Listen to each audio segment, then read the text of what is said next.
Join Anna in welcoming everyone to tonight's webinar. And tonight we'll be delving into the subject of wholesale marketing. And I'm not going to have enough time tonight to really tell you how to market your crops from your farm. I hope that after tonight's presentation, particularly if you're located in Southwest Missouri, you'll reach out and we can develop an individual relationship and I can share with you specifics related to your farm. Tonight, we'll be dealing in some generalities, but I think it will set the thought process moving as perhaps you're considering the jump from direct marketing to wholesale marketing. Or if you're already wholesale marketing, perhaps there'll be some information here that'll help make your farm more profitable in the short term and sustainable in the long term. So Anna, back to you. Thank you, Patrick. And hello, everyone. Thank you for being here tonight. My name is Anna Withers, and I'm the Farmer Outreach Coordinator for Springfield Community Gardens. We are a nonprofit based in Springfield, Missouri, whose vision is a community where everyone has access to healthy local food.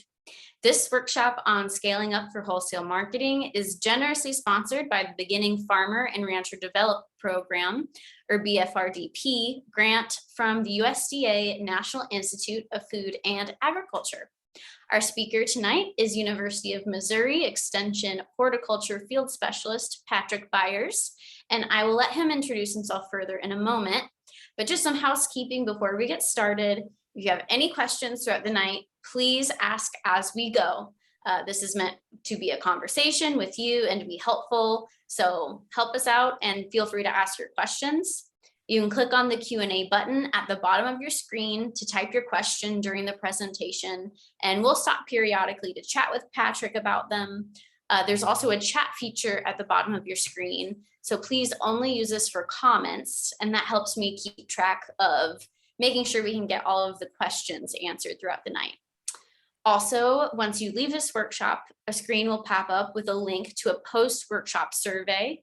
This survey is used in SCG's reporting to the USDA, and it also helps us provide meaningful workshops in the future. So we'd really appreciate it if you could take a few moments to fill that out after the workshop. And if you would like to refer to this workshop later, it will be available on Springfield Community Gardens Agriculture Workshop playlist on YouTube.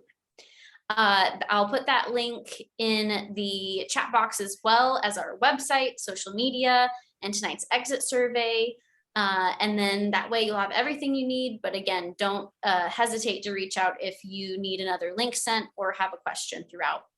So that is it from me. Patrick, go ahead and teach us about scaling up for wholesale marketing. Okay, thank you so much, Anna. As Anna mentioned, I am a horticulture field specialist with University of Missouri Extension, and I'm actually headquartered in Webster County. And I serve 10 counties, primarily in the south central part of Missouri. And it's been my pleasure to collaborate with Springfield Community Gardens on these workshops that we're bringing to you. And as was mentioned, these workshops are sponsored in part by a Beginning Farmer and Rancher grant. And with that funding source in mind, we focus these workshops on beginning farmers. But if you're an established farmer, there'll be information of use, I think, for you as well.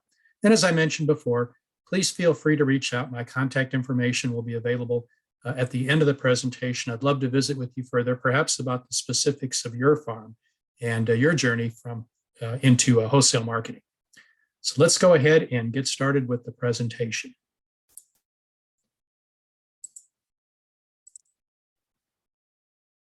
Okay, Anna, before we get started, can we see the presentation?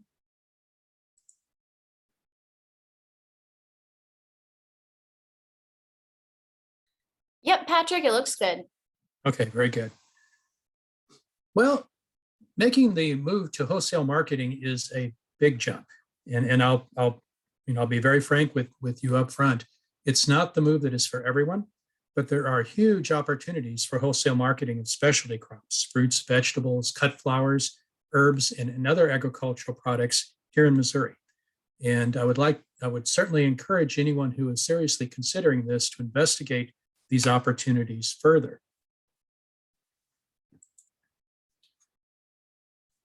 I've been a University of Missouri Extension field specialist for a little over 13 years. And prior to that, I worked for the Missouri State Fruit Experiment Station as an outreach advisor to fruit growers across the state.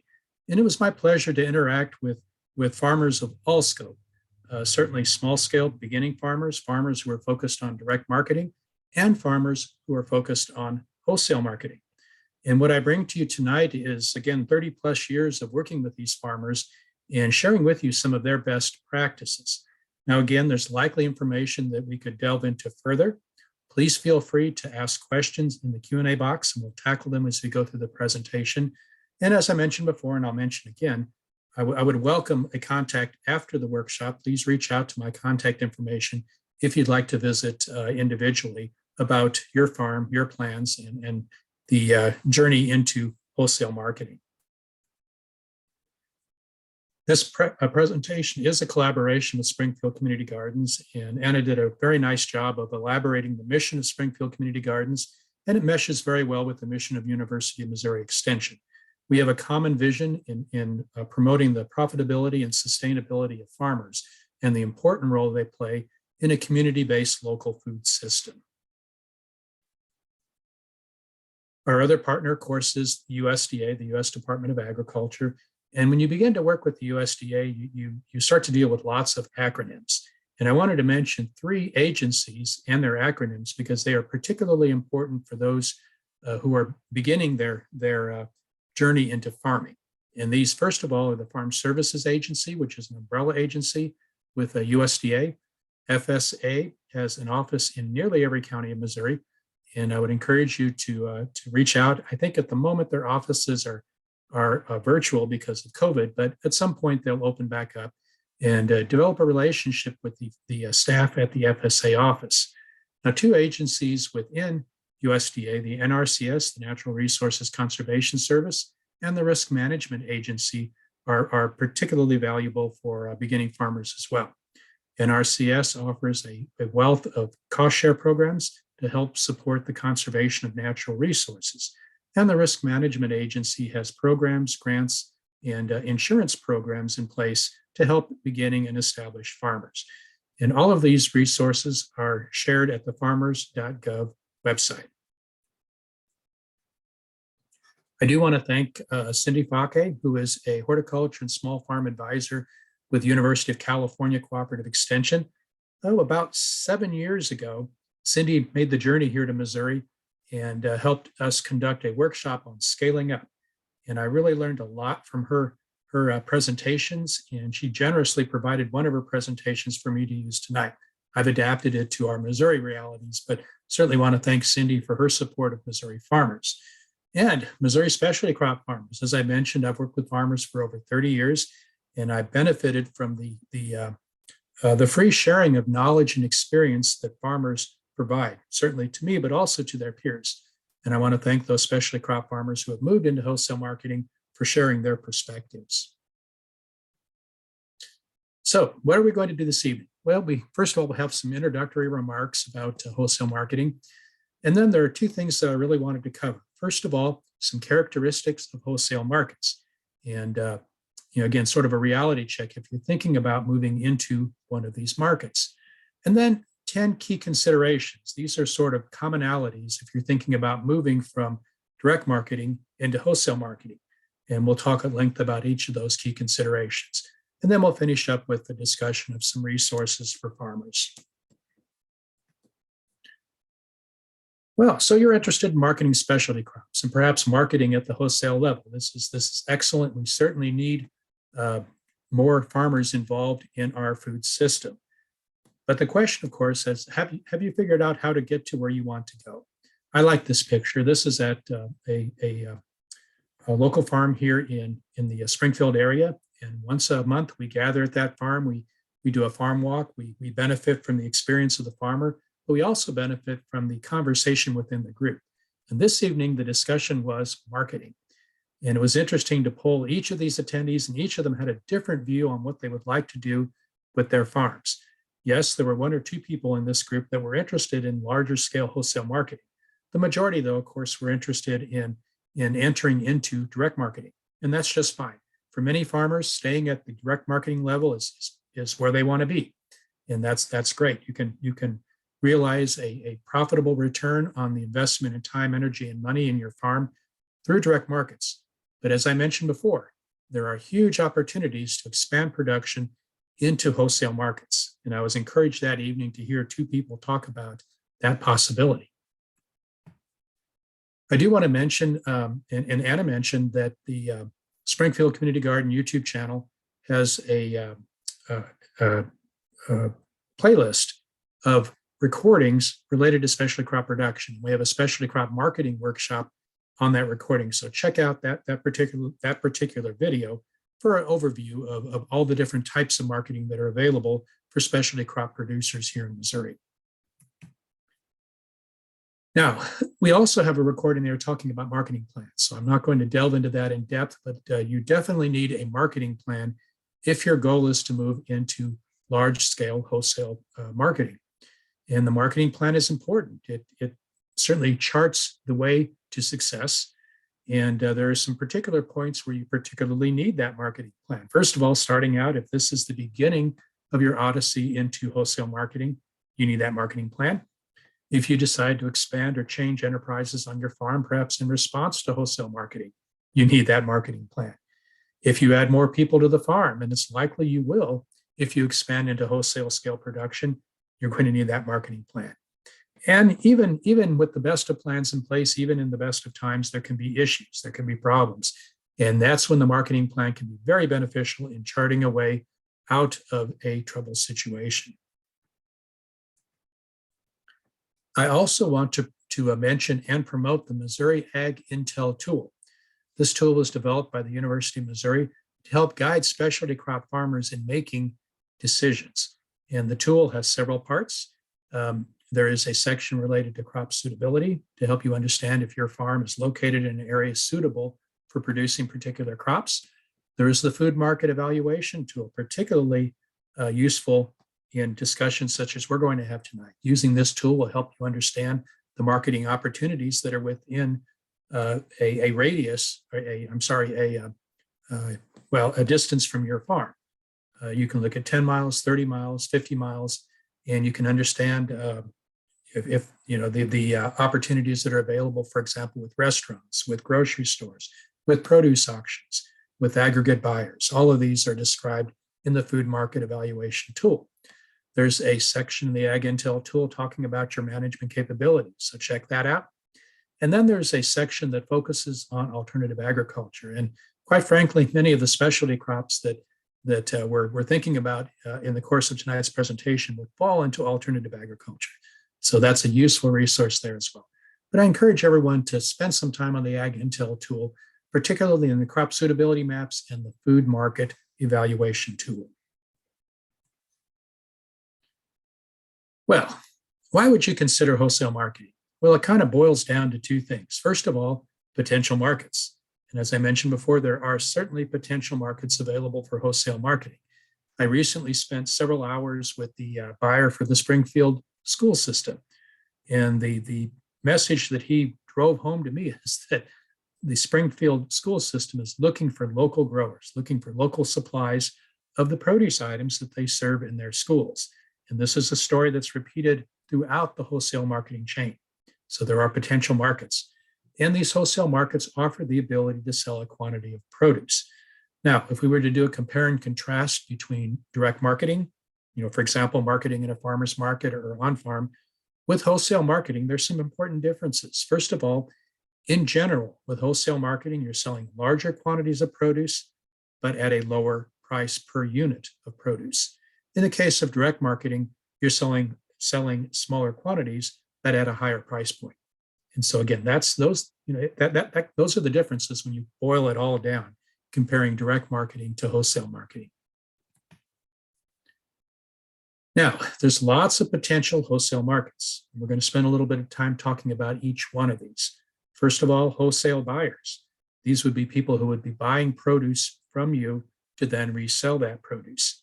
Restaurants are interested in larger scale purchases. Grocery stores are a market opportunity that's available. Institutional markets through school systems, hospitals, prisons, and other institutions are a possibility. And then aggregators and produce auctions are another place to sell larger quantities of produce through a wholesale marketing channel. Okay, Let's talk now about these different types of wholesale marketing channels. And we'll go through each one and then we'll pause for questions. So as we're going through these different approaches, if you have questions, please enter those into the Q&A box at the bottom of your screen. First of all, selling to wholesale buyers. So selling to wholesale buyers, again, selling to people who are or businesses that are then going to resell your produce. The advantage is these buyers can typically handle large quantities of produce. This logo here for Old Time Produce is an example of a produce house that buys from a large number of growers. They take that produce and then they resell it to grocery stores, restaurants, and other markets. Typically, with wholesale buyers, prices are pre-negotiated. There's typically a contract as part of this relationship between the grower and the purchaser as well. Again, the advantage is you know what the price is at the beginning of the season, and you have a contract in place. And that contract will spell out things such as the quantity needed, the delivery directions, and the price, as I mentioned before, for the crop. So again, definitely some advantages related to wholesale buyers. There are some considerations, though, as I mentioned at the offset, and I'll mention again, typically with all the wholesale markets, and this certainly applies to wholesale buyers, you'll be selling larger quantities of produce, but a lower price point per unit. We also have to recognize that wholesale buyers typically don't pay upon delivery. They typically pay on a set schedule, and it's typically 30 days, once a month. The price is set through negotiation, so there's two parties involved in setting the price. Now, with direct market sales, there's typically one party involved, and that is you, the farmer. But when you move into wholesale channels, particularly with wholesale buyers, the price is set through negotiation. Now, you must meet packing and grading standards. And this is an interesting thing to think about. And this is a sort of a theme throughout the different types of wholesale markets. And what we're talking about here is that the buyer will dictate to you how they want produce packed and graded. And I remember visiting a strawberry farmer, wholesale strawberry farmer in Florida, and she mentioned that she was doing that particular day of harvest, she was doing 8 different packs of strawberries because she was working with 8 different wholesale clients. And these clients all had different needs as far as the way the crop was packed. Some of the strawberries were going into flats. Others were going into quart boxes. Some were going into 2-quart boxes. Some were going into square boxes. Some were going into rectangular boxes. Got a little bit complicated. But again, this is part of the reality of working with a wholesale buyer. And then grading standards are very important as well. It's important that the farmer deliver consistent product to the buyer. This is what the buyer needs to make their sales. And consistency is achieved through grading. And so these standards are typically negotiated as part of the contract, and they have to be met by the farmer. There may be post-harvest requirements. It may be necessary, for example, for the crop to be chilled before it's shipped to the wholesale buyer. But those post-harvest requirements will also be spelled out in the contract. And you as a farmer, as you move into all of these wholesale channels, but particularly with wholesale buyers, you have to have a well-organized invoicing and record-keeping system. Not to fear, there are packages available that you can purchase that will help with this, but it's important to be organized and to become very businesslike in your dealings with wholesale buyers. Some tips. If you're thinking about working with wholesale buyers, first of all, learn as much as you can about this market. This is definitely a different mindset than direct marketing. Discuss market needs with buyers. Keep in mind that the contract is the result of negotiation. So don't be afraid to negotiate. Don't be afraid to discuss the market needs. Don't be afraid to discuss your realities with potential wholesale buyers. As far as pricing, it can be helpful to check the USDA terminal market reports for a feel for what wholesale buyers are paying for product.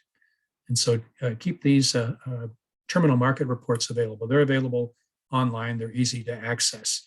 You're a business person now when you're working with a wholesale buyer. Again, this is a business relationship, and it's important that you conduct yourself in an ethical, business-like manner.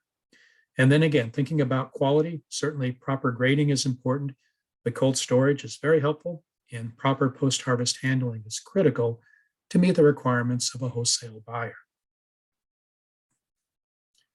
Now, is selling to a wholesale buyer right for you? Well, first of all, can you operate in this market? What I've just discussed, can you operate under these conditions? Typically, wholesale buyers want quantity of product, and it's important that you have enough quantity to make the market viable for you. What is that amount? Well, it varies with the crop and it varies with the needs of the wholesale buyer.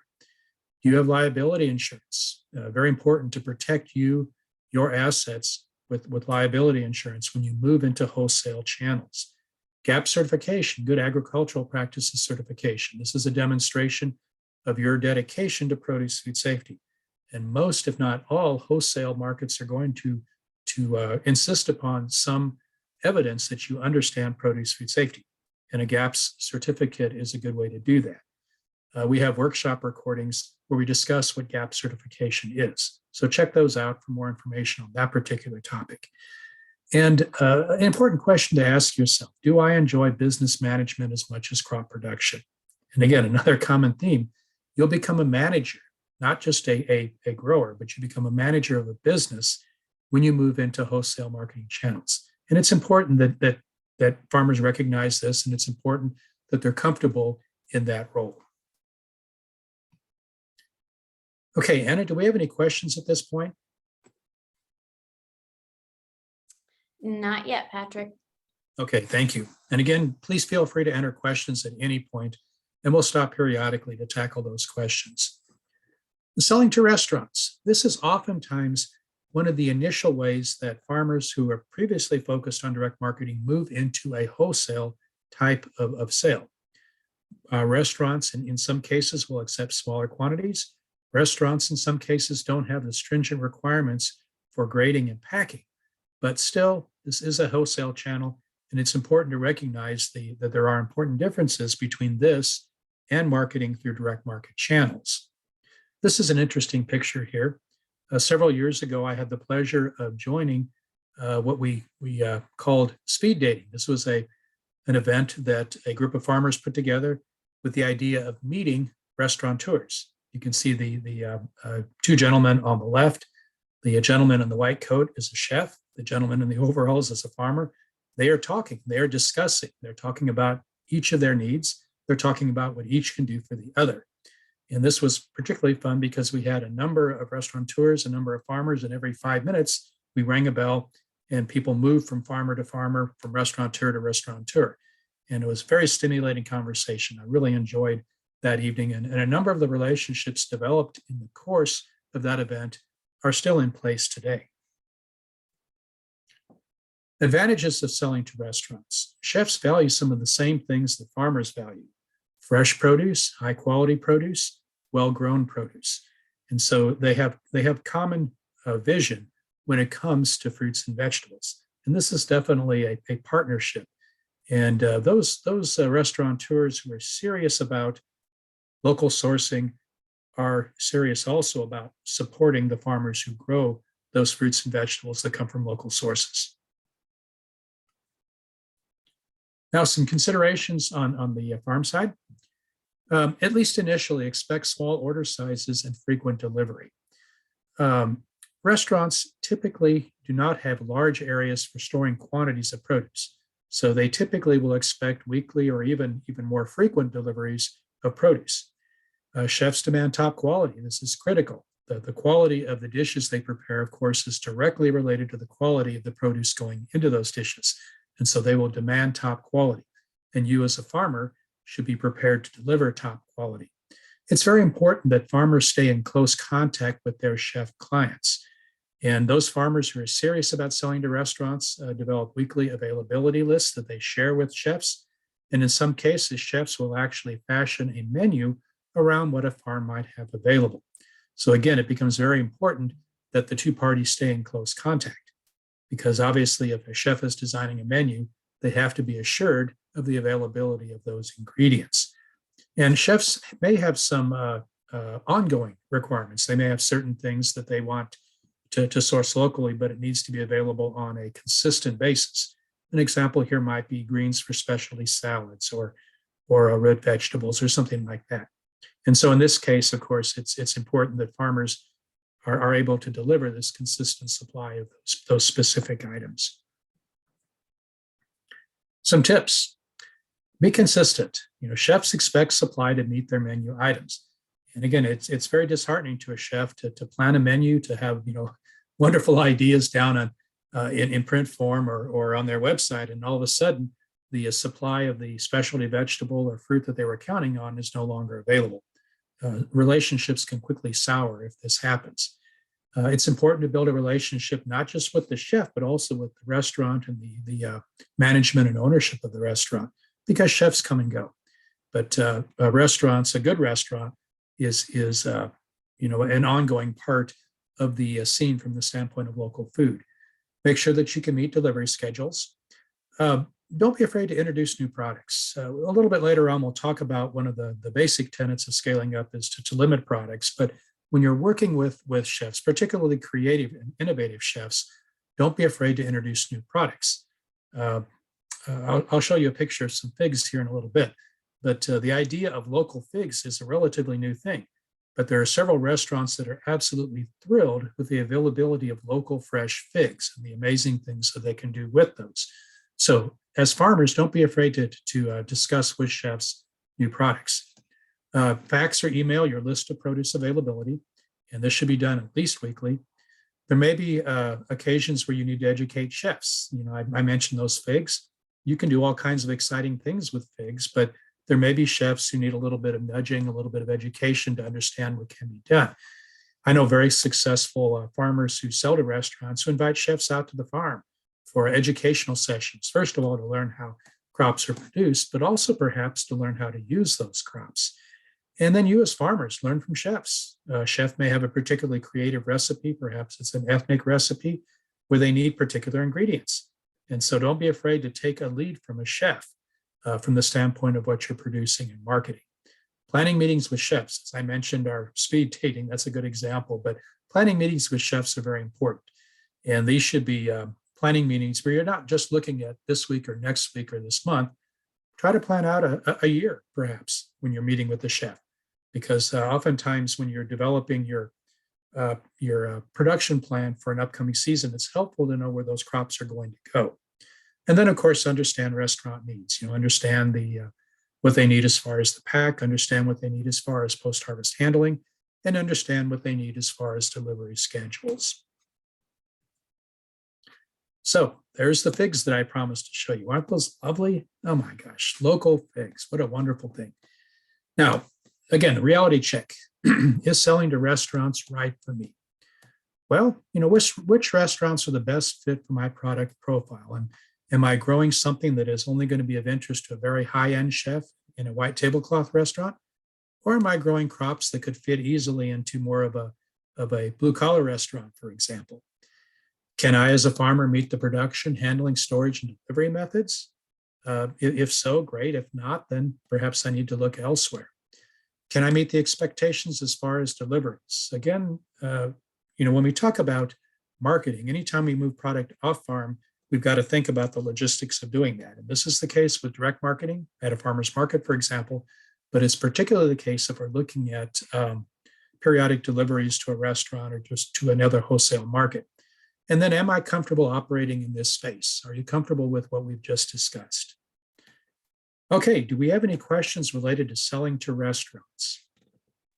Not yet. Okay. Now let's talk about grocery stores. Isn't this a lovely picture? These were local red bell peppers that I saw at a grocery store. An attractive display, and immediately I went over there to take a look at them. I thought, well, those might have come in from someplace far, far away. But indeed, looking at the stickers, they came from a local farmer. So the advantages of selling to grocery stores, there's the opportunity to sell larger volumes. There's also an opportunity to sell differentiated product, for example, organically produced product or sustainably grown products. The stores may buy a range of products. It may not be just a single item, but they may be interested in a range of products from the farm. And of course, it's possible to develop long-term relationships, and you can actually build brand identity. If we look at this display here, this was a display of live herb plants for sale at a grocery store. And I thought it was pretty darn cool. I went over to look at it. There were several different kinds of herbs present. and all coming from the same farm. They were organically grown. It got me quite excited, and I suspect other shoppers at the grocery store as well. One quick question about selling to grocery stores, Patrick. Yes. Is it typical for someone or for a producer to be able to just go to the store and ask the manager to be connected with their, the person who secures the products, or how do you get connected with the right person? Yes. Increasingly, stores have the ability to purchase directly to the store.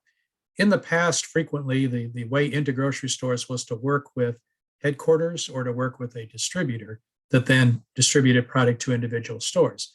But increasingly, individual stores can now make arrangements with farmers for product. There's also, of course, independent stores, those stores that are not part of state, regional, or national chains. And frequently, those are good places to approach as well. So a good place to start is with the produce manager at a given store. And if that person is not the right person, they can steer you towards the person who is. It may take a little while till you end up with the right person, but stick to it. It can be a very rewarding relationship. Do we have any other questions? Nope. Feel free to go ahead. Okay. So let's talk a little bit about some of the considerations in selling to grocery stores. You do need to have liability insurance, and this is product liability. Those initial sales may be a bit of a challenge. It is a competitive market, and there are certainly national distribution chains in place that are supplying the same things that farmers are growing locally. But you do have an advantage. You're growing a local produce, you can deliver quality, and you can deliver the story of where that produce was grown. Payment, too, is frequently not on delivery, but on a schedule. A 15 to 30-day cycle is typical. There are going to be standard packing and post-harvest practices. Frequently, stores will insist that product come in clean and cold. And, that has to be recognized. Grocery stores may require PLU or UPC codes. Increasingly, checkout is through UPC codes. And so it's important that if you're going to sell to grocery stores that you obtain your own UPC codes. And stores frequently require a third-party food safety audit. That's what I mentioned earlier with the GAPS audit. And they frequently require a food safety plan. This is part of the assurance that you as a farmer understand produce food safety and that you have a similar commitment that the grocery store has. Some tips. First of all, of course, be reliable, professional, and on time, and not only with product, but also with communications. It's a good plan to go out and make your sales pitch before the season begins. Grocery stores typically operate out on at least a month and frequently 6-month window from the standpoint of looking at where their produce is going to come from. So make your contract, make your sales pitch early in the growing season. Understand what the expectations are as far as pack, size, grade, and post-harvest practices.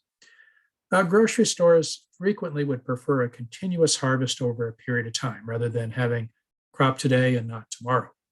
And so if you're going to work with grocery stores, find out what they're interested in and then plan on adequate volume to supply the expected demand. Again, it can be disheartening to a grocery store to have a fabulous display of locally grown strawberries this week and then have absolutely nothing next week when repeat customers are coming back because last week's strawberries were so good.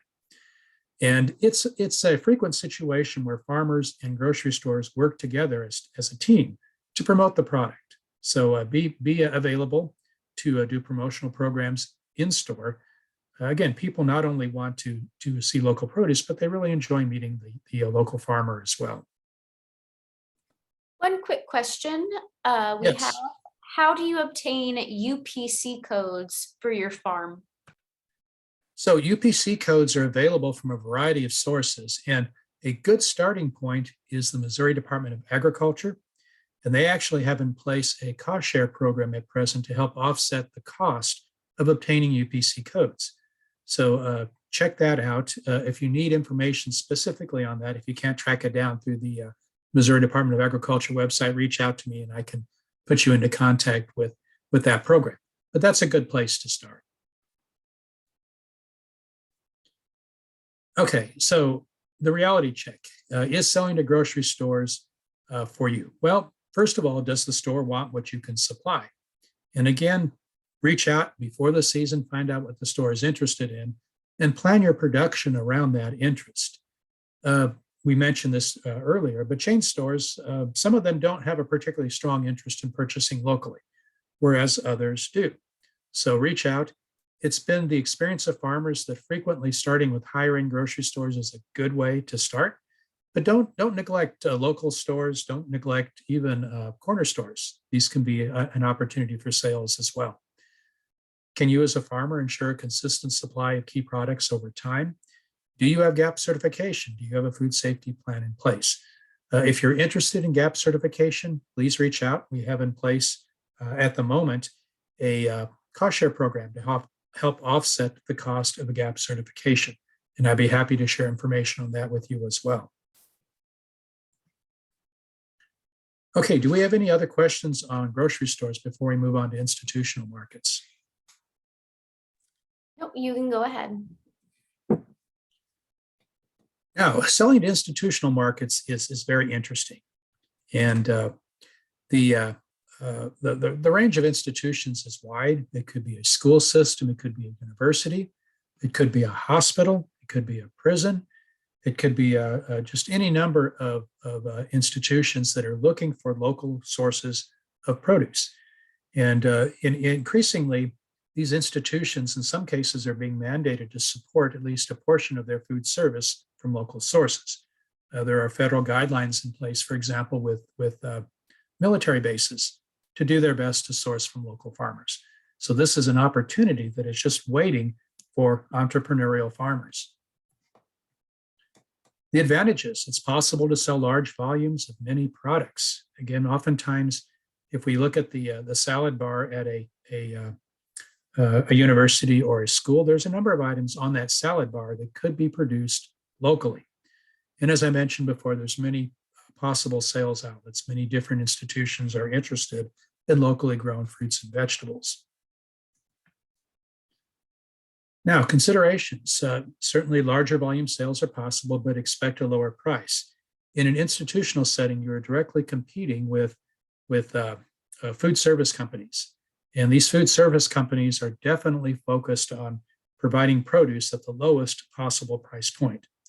In some cases, you're also dealing with institutions that have very strict budgets from the standpoint of food purchases. And so it's important to recognize these realities. Good communication is an absolute must. In some cases, institutions may require a more processed product. For example, they may require a lettuce mix rather than the ingredients of a lettuce mix. They may require some small amount or limited amount of processing on other products to make it more attractive to the food service in the institution. Liability insurance is required. There may be health department requirements, particularly if you are supplying products that have been processed to some degree. And most institutions are going to require a third-party food safety audit. Again, that GAPS audit that we talked about before. Some tips. Well, learn all you can about the institution. Learn who's making the buying decisions. Understand the product requirements. Again, as is the case with all of these wholesale markets, there's going to be quality standards and then standards related to the type of pack and the size of the product. For example, this was interesting to me. I was, again, back to that discussion with the person who was interested in local sourcing for the Springfield school system. They were very interested in apples, but they didn't want big apples. They wanted small to medium-sized apples. They wanted apples that would be suitable essentially for a single serving. And so, that's what an orchard would then be supplying if they wanted to work with that particular market. Make sure that you understand delivery times. Discuss with the institutional buyer the liability insurance requirements and the requirement for GAP certification. And again, commonality here with all of these wholesale markets is very important that a farmer deliver consistent volume and quality. Okay, reality check. Do you have liability insurance and GAP certification? Can you deliver product in the desired pack? Can you provide the needed quantities? And if necessary, can you provide lightly processed produce? So again, important questions to ask. The University of Missouri Extension has a farm to institution program in place. And so for more information and to discuss your plans, if you're thinking about institutional markets, please reach out and I can put you into touch with the specialists who work in this particular area of wholesale marketing. Do we have any questions about institutional markets? Doesn't look like it. Okay, very good. Thank you. Now let's talk about selling to aggregators or auctions. An aggregator is a third party that gathers produce from a variety of farmers and then working on behalf of the farmers markets that produce. An auction is just that. It's a place where farmers gather together with their produce and then it's sold at auction to the highest bidder. The advantages, again, it's a wholesale market. And the thing about an aggregator or an auction is that you can sell whatever quantity you like. It could be a small quantity, it could be a large quantity. It could be a small lot, as we see in this picture. Each of these boxes is a separate lot, or it could be a truckload of sweet corn. So again, this market can absorb large or small quantities. You can retain identity of the crops. The identity of the crop can be preserved through labels or other means. The aggregator can serve as the marketer and the distributor. And frequently, aggregators or auctions are managed by the farmers themselves. And these same groups not only can market the crop, but they can also work together on group purchases of inputs such as packaging, chemicals, supplies such as irrigation supplies, and other things needed by the members of the auction or the members of the aggregator. Now, considerations. You can certainly sell quantity, but frequently the price is often lower. And particularly at an auction, you never really know until the hammer drops what the price is going to be for a particular lot. In some cases, the price can be high. You know, if there's two bidders who really need that particular lot, the price can be high. But if there's an abundant supply of a particular produce item on that day at the auction, the prices have to be lower. Frequently, the auction or the aggregator will have pecking grades and standards. You know, for example, with tomatoes, most auctions are going to expect tomatoes to arrive in 20-pound boxes. The members of an aggregator or an auction may be required to have GAP certification or a produce food safety plan. There may be a requirement of the members, the farmer members of an aggregator or an auction to attend meetings and to participate, you know, perhaps to help set up for the auction, to clean up after the auction, to attend business meetings and other aspects of the successful operation of the aggregator or the auction.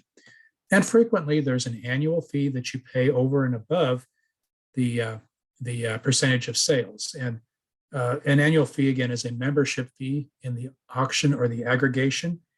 And in some cases, not only is there an annual fee, but there may be a percentage of sales on a given day, perhaps 1%, 2%, 4%, whatever it might be. Now, some tips. Check around to see if this market is available and find out what the membership requirements are.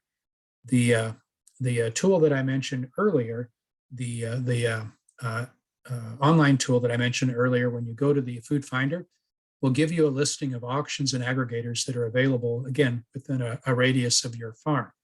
Find out what the membership requirements are. In some cases, auctions may be limited to a particular group. You know, for example, we have auctions that are managed by plain communities, and it can be difficult for members, for people or farmers who are not members of those communities to gain membership in the auction. Before you plant, check to see which products are of interest. And frequently, auctions and aggregators will have pre-plant meetings where they discuss what is needed at the auction, they discuss who is going to grow what. And then make sure that you understand the legal business structure of the cooperative or the auction. Well, again, reality check. Is this right for you? Do your personal and business goals align with membership? Again, you're not only are marketing through these options through aggregators or auctions, but you're now a member of them. You're part of the market itself. Does the auction or the aggregator have a good reputation? The reputation, of course, is going to be will directly influence the particular buyers and the number of buyers that come to that auction. Do you have time to commit to membership responsibilities? And are you prepared to adhere to the rules regarding quality and other standards? So again, if you can answer yes to these, then perhaps an aggregator or an auction is a good market for you to consider. Do we have any questions about aggregators or auctions? Doesn't look at it right now. Okay. All right, now we're going to shift a little bit and talk about 10 key considerations in scaling up. I had an opportunity several years ago to visit the blueberry production area of Michigan. And there are a number of large-scale farms that are marketing through wholesale channels. And I was just fascinated, first of all, by the equipment used in the field, which we'll see here in a moment, but also the pack houses where the blueberries are graded and where they're packed into specific packs to meet the needs of wholesale markets. And so I thought I'd show you just a quick video clip showing blueberries as they're being placed into a specific pack. And again, one of the aspects of successful wholesale marketing is to think about efficiencies in everything that you do. And this piece of equipment is a multi-million-dollar piece of equipment, but it does the job. So let's take a quick look at this video.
That was fascinating to see the degree of automation that was present in that particular line. And what we saw, of course, were blueberries that had been graded and they were being packed by weight into plastic clamshells.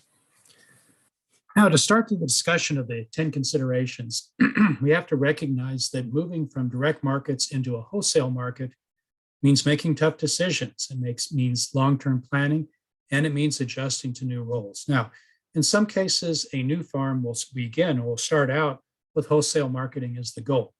But in many cases, farms begin as direct market farms where they're focused on direct market sales.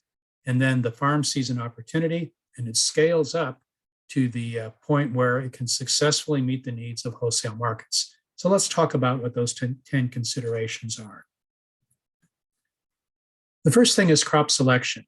Now, frequently on farms that are focused on direct marketing, there can be a wide range of crops, but it's better when scaling up to wholesale scale to focus on a few crops.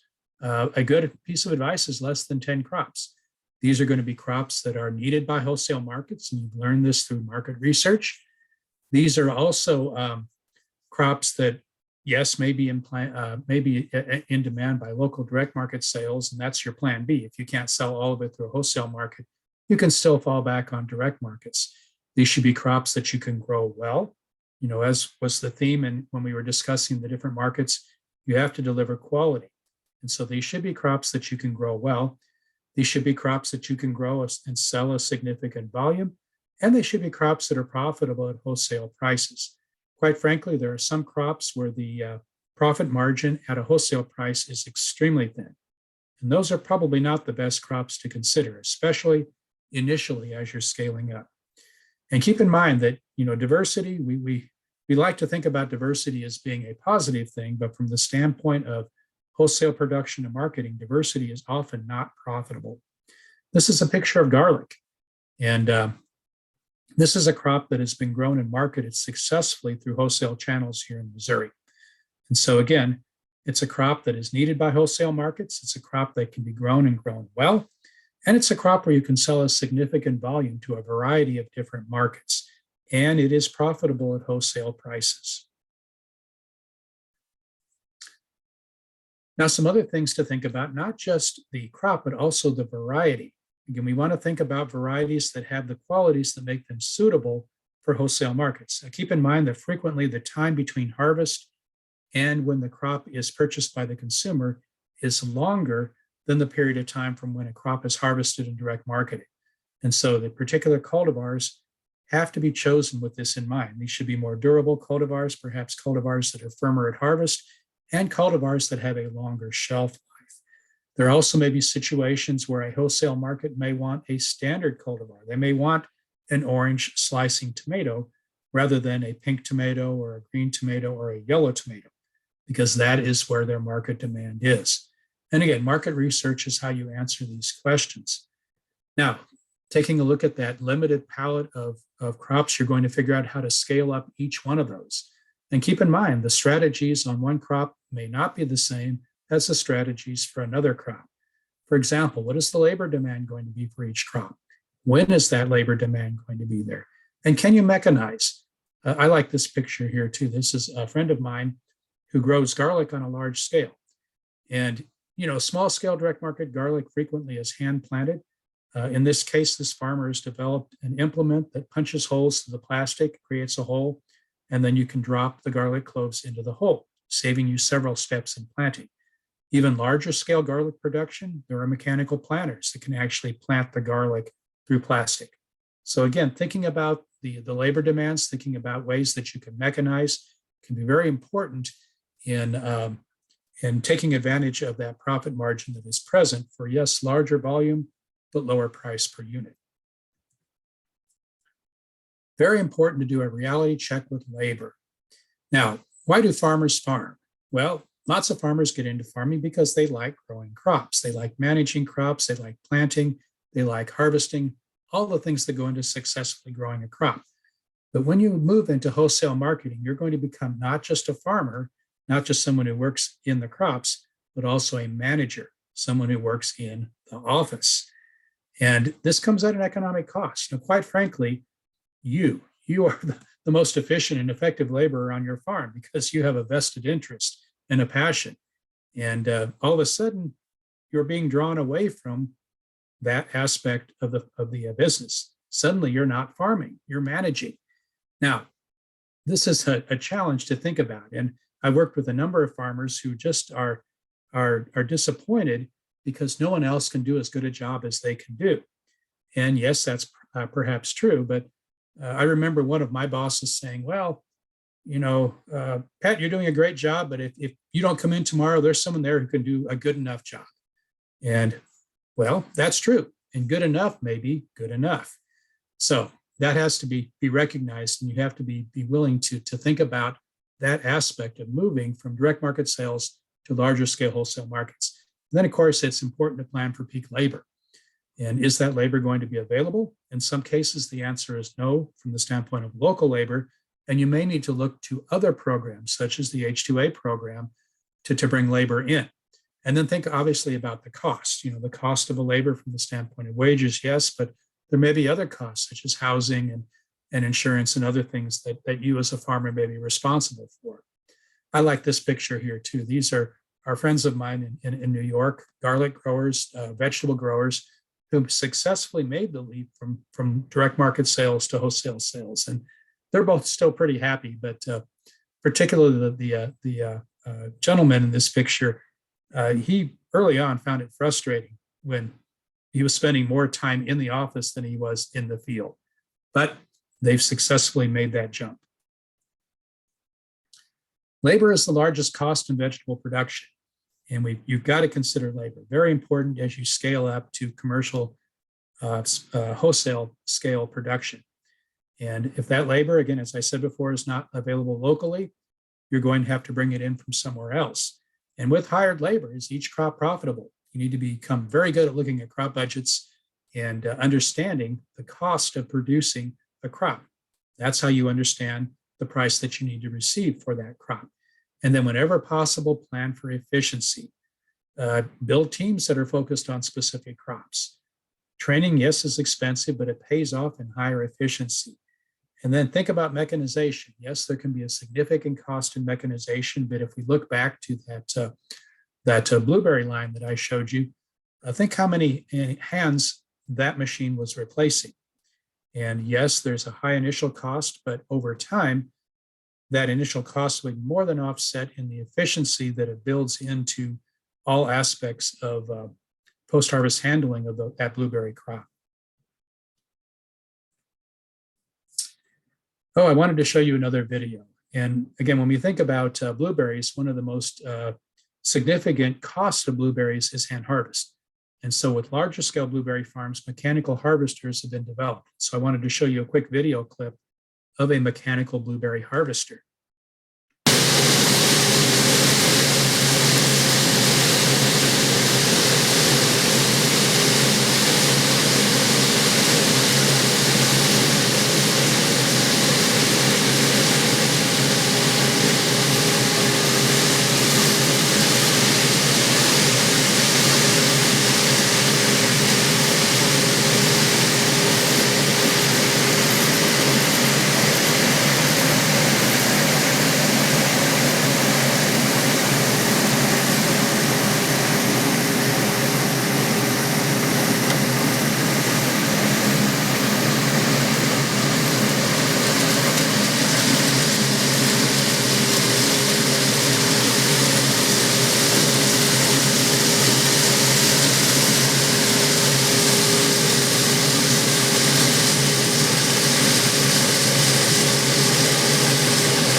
Wasn't that cool?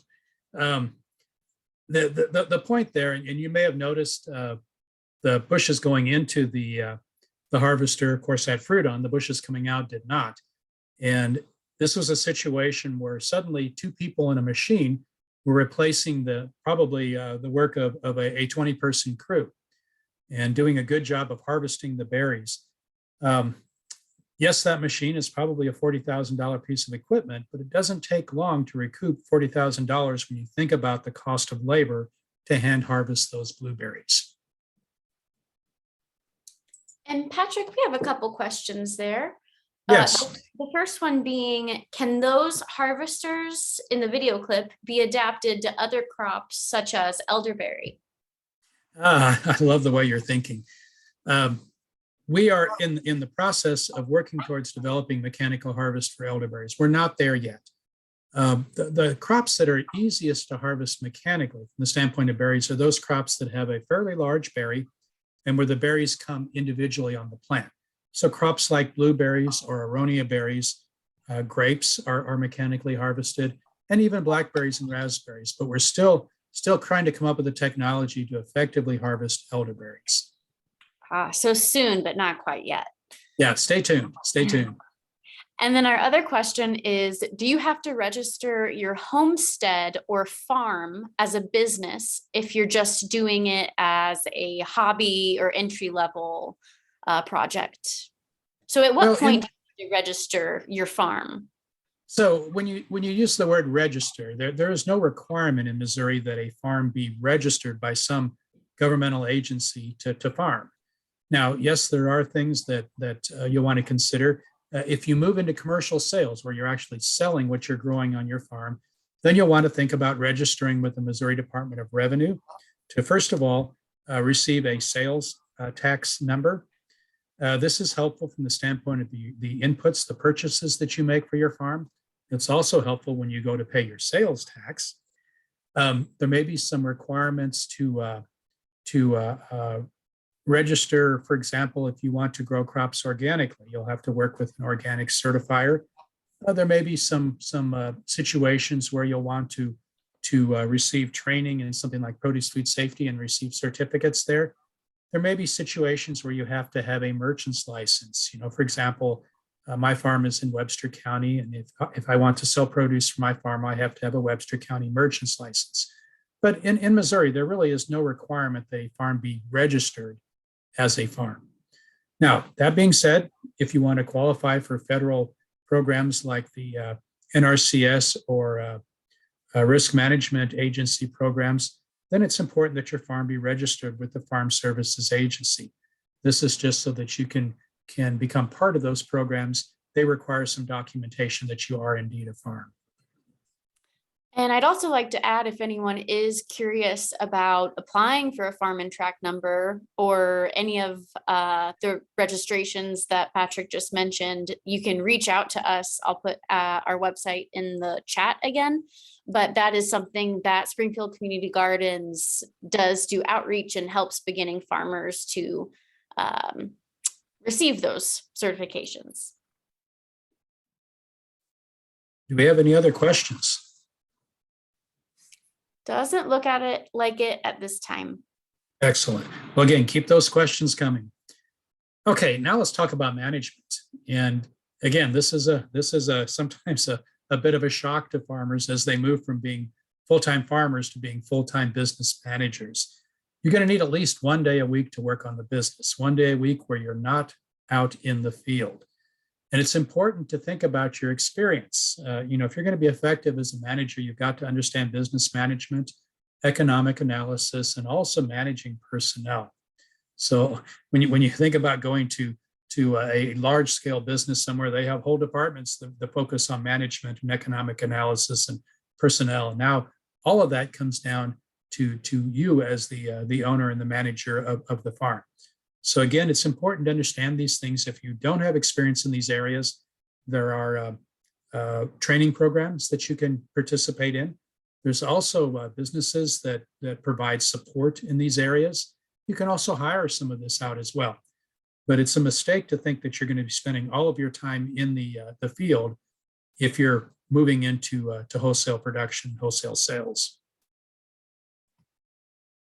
And Patrick, are there any regulations for selling eggs or hatching eggs or other produce or even chickens for meat? Like any particular meat-based regulations? There are, and the meat-based regulations are more stringent, perhaps. Or I won't say more stringent, but more involved than the regulations surrounding produce. For example, there are, when we talk about eggs, it's required that you have an egg license. And eggs, I believe, and again, I may be speaking out of turn here because I don't work in that area, but I believe in Missouri, eggs have to be candled before they can be commercially sold. I'm not sure about any regulations related to cold storage on eggs.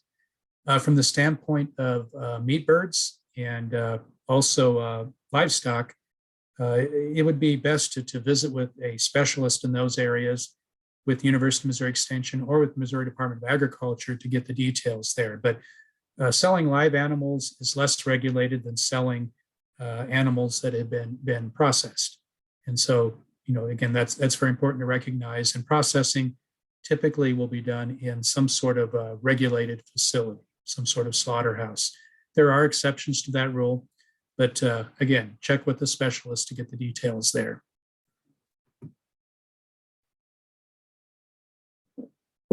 And that's all we have for now. Okay, very good. Some more thoughts on management. Are you a good planner? Okay, you're going to need to be thinking ahead and thinking big. You're going to need operations plans. You're going to need operations plans for tasks, for labor, for expenses, for cash flow, and a whole lot more.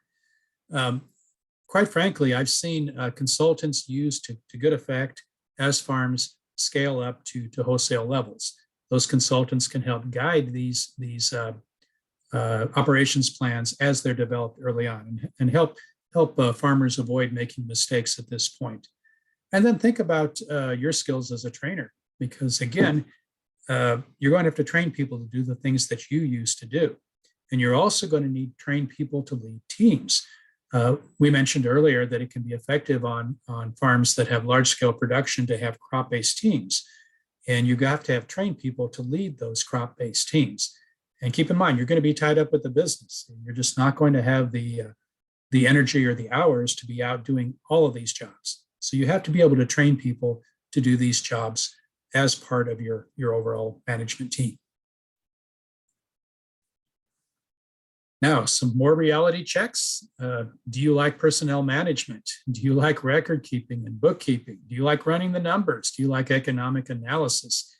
Do you like selling and managing sales? You notice none of these things are related to growing an ear of corn or a pint of blueberries. These are all related to managing a business. Do you like regulatory issues? Because you're going to have to think about regulatory issues in a more serious way as you scale up to wholesale production. And then another thing that has to be mentioned is that you have to, both you yourself and your team members, you're going to have to become specialists. You're going to have to become really good at specific things.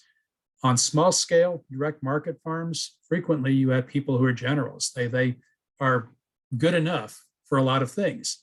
But when you focus down on a limited number of crops and you focus on wholesale accounts and wholesale markets, you're going to have to become a specialist so that you can deliver, so that you can meet those contracts that you've made.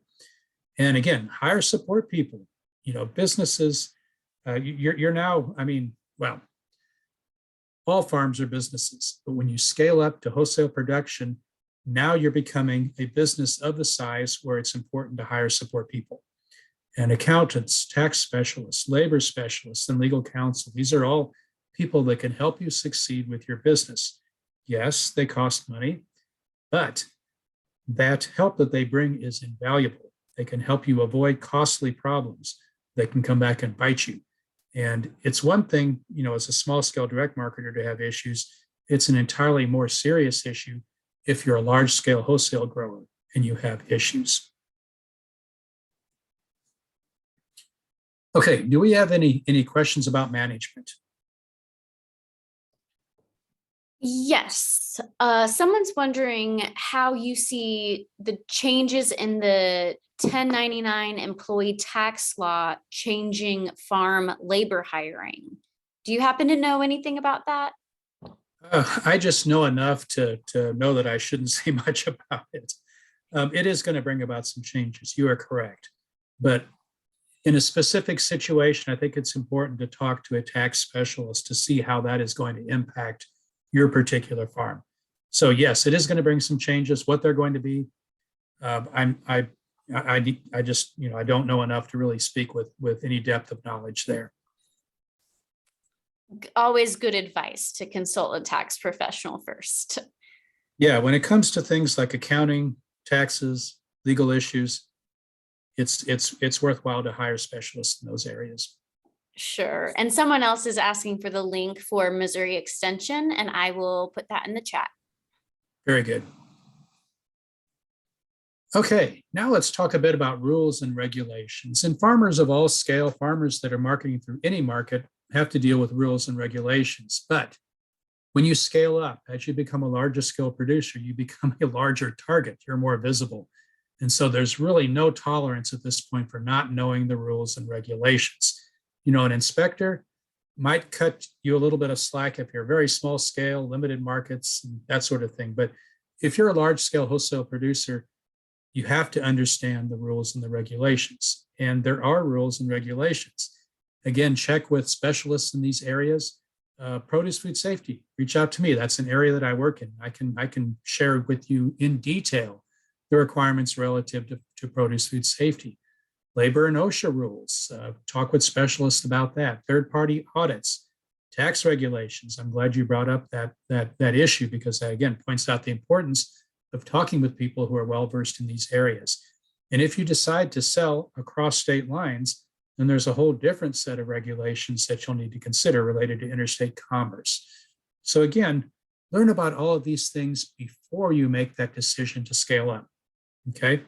And this will help inform your thoughts, your decisions as far as whether or not wholesale marketing is for you. There are indeed rules and regulations. Now, any questions about rules and regulations? Doesn't look like it yet. Okay. Now let's talk about risk management. Again, you're a bigger target now, and this means you have higher risk, you have more to lose. And so it's very important that you think about what you can do to manage risk. Now, yes, managing risk is important at any scale of farming, but it's particularly important at wholesale scale. Think about backup plans. It's a big deal if the cooler goes out now, if you've got several thousand bushel of apples in that cooler.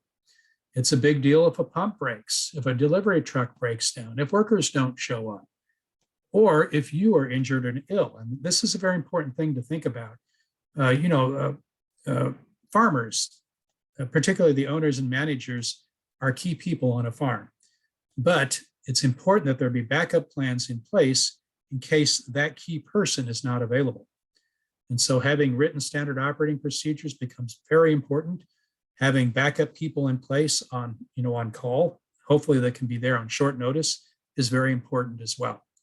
So again, yes, we have key people, but it's very important that there be a leadership that can accommodate key people not being present. Some more things about risk management. You'll need a line of credit. There are going to be emergencies. There are going to be situations where you need money now. And so having a line of credit at a bank or some other lender can be very important. It's very important, critically important, to separate business and personal assets. You don't want any muddy of this situation. You're now you're dealing with a business, and your business, of course, is exposed to liability. It's exposed to risk, and you definitely want to protect personal assets. So separate them completely. Consider your business structure. There are lots of different types of business structures to consider. Limited liability, sole proprietorships, partnerships, S corps, so on and so on. Excellent resources to help guide you there. But again, talk with a business structure specialist. Talk with your legal counsel to help you understand the best business structure for your particular farm. And why do you need a business structure? Well, basically to protect your assets. And you have to have adequate insurance for the business. Your markets are going to insist upon this, and it just makes good sense to protect your assets. Certainly liability protection for the farm, product liability, other types of insurance, particularly related to labor and to physical structures on the farm, are very important. Financing. Okay, so now we're into another one of those key areas. When we think about scaling up, frequently there are going to be capital purchases, sometimes substantial capital purchases. A cooler, for example, a packing house, a reefer truck, a grading line. All of these things are expensive. All of these require capital. So it's important that you understand how to finance these capital purchases. You may need operating loans to meet payrolls. Once your business is up and operating, there may be periods of time, for example, between those 30-day payment periods of an account, that you need an operating loan to meet the payroll. So again, have this in place as well. You really do have to have a relationship with a bank or lender. Keep in mind that this should be very much a partnership. This is a mutually supportive relationship between you as a farmer and the bank or the lender. And any bank or lender, and quite frankly, any market is going to require a solid business plan and good records of previous year's sales and expenses, just so that the bank or the lender can understand the realities of your business. So again, now you're thinking about relationships that you might not have been considering when you were a small-scale direct market farmer. Okay, do we have any questions now up to this point?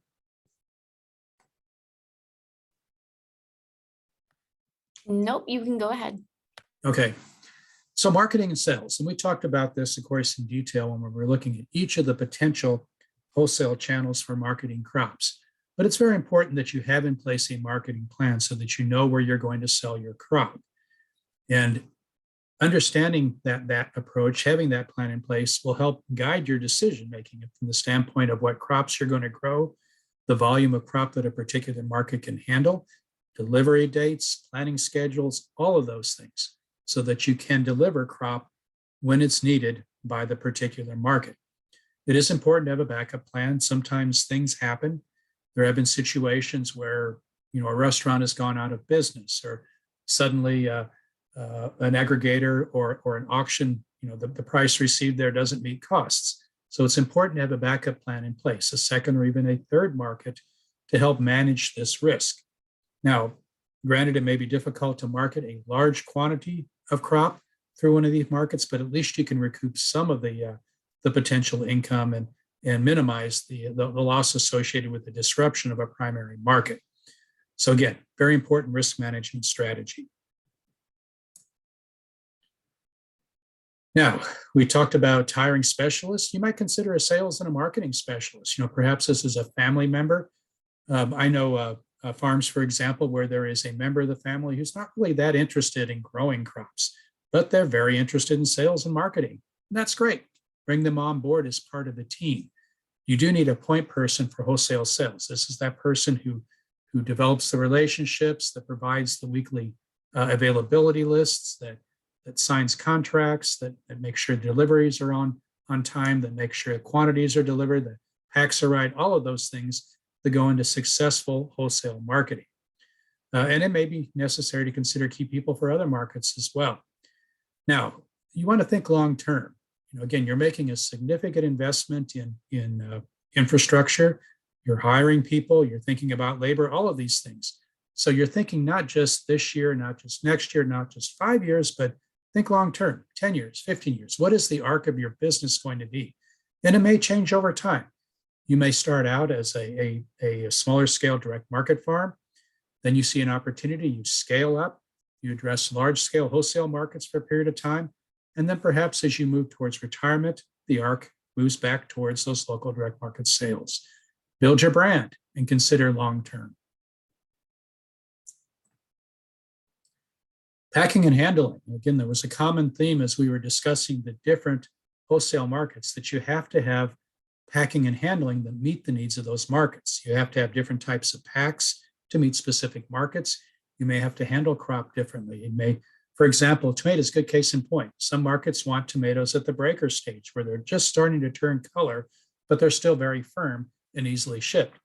Other markets want vine ripened fruit at the stage that we see here. And tomatoes are handled very differently if they're harvested at breaker stage versus harvested or sold at the vine ripe stage. Mechanization becomes important. Again, think about that blueberry harvester that I showed you. You're going to need a packing house, someplace where you can take care of packing and handling, someplace where you can minimize produce food safety issues, and someplace where you can hold product for varying lengths of time.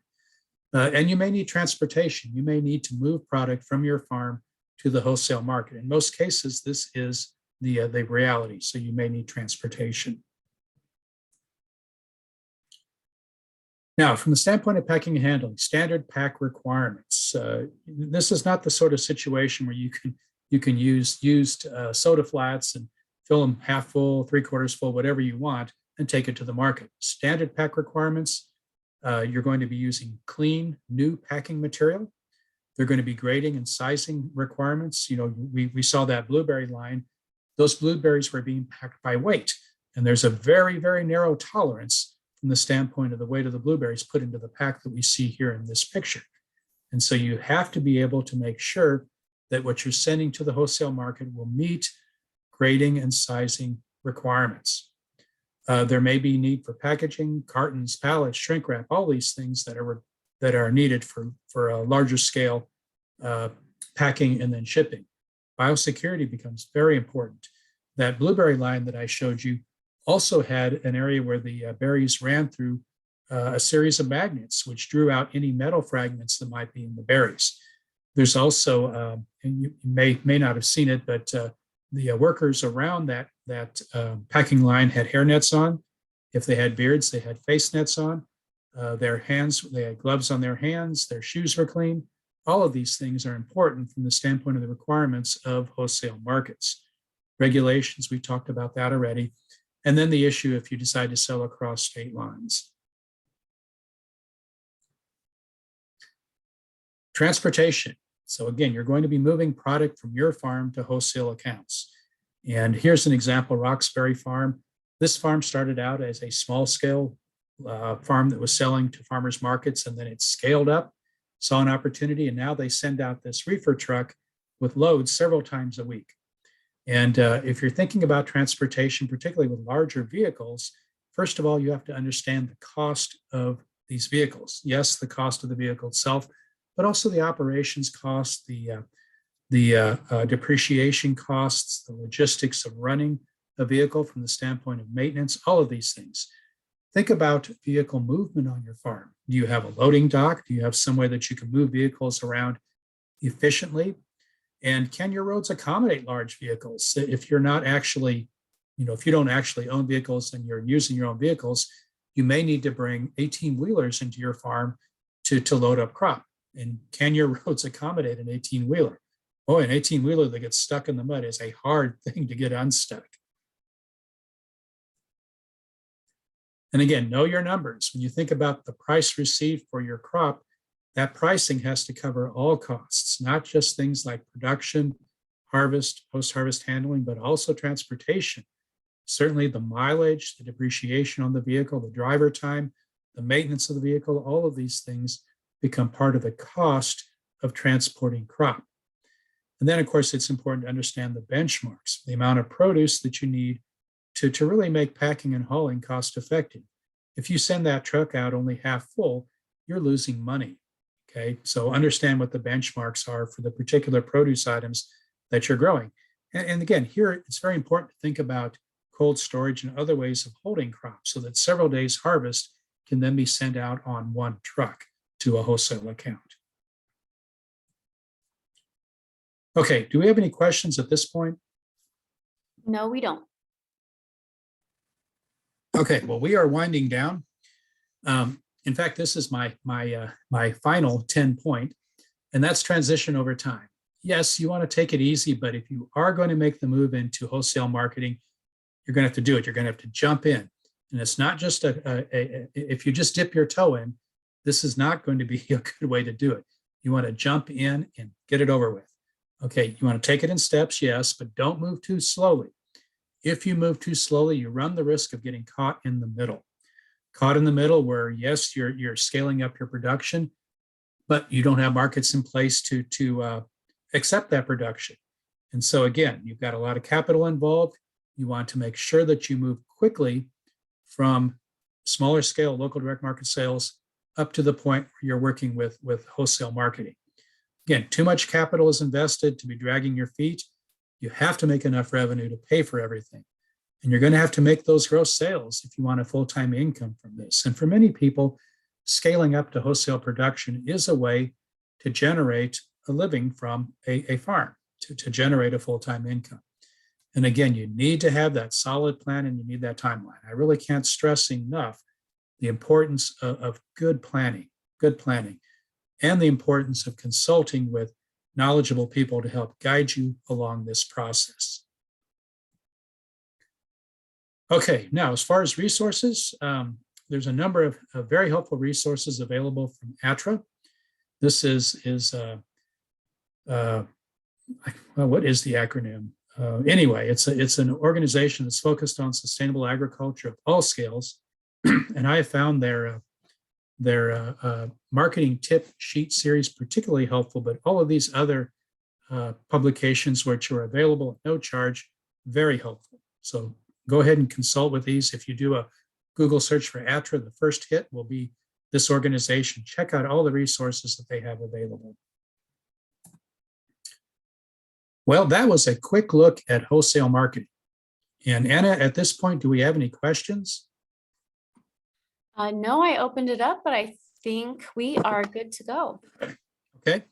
Well, here is my contact information. As I mentioned, please feel free to reach out individually if you'd like to talk more about wholesale marketing. And I want to thank you for joining us for the workshop this evening. And again, the workshop will be recorded, and generally those recordings are up within a week or so. Yeah, that's right. We will make sure that everyone will be sent a recording of the workshop. And if you have any questions at all, please don't hesitate to reach out to Patrick or myself. Again, my name is Anna Withers with Springfield Community Gardens, and you can contact us through the website. And I also put my email in the chat. So thank you. And don't forget to take the survey that will also be sent to you after the webinar. So thank you so much. Yeah, happy holidays.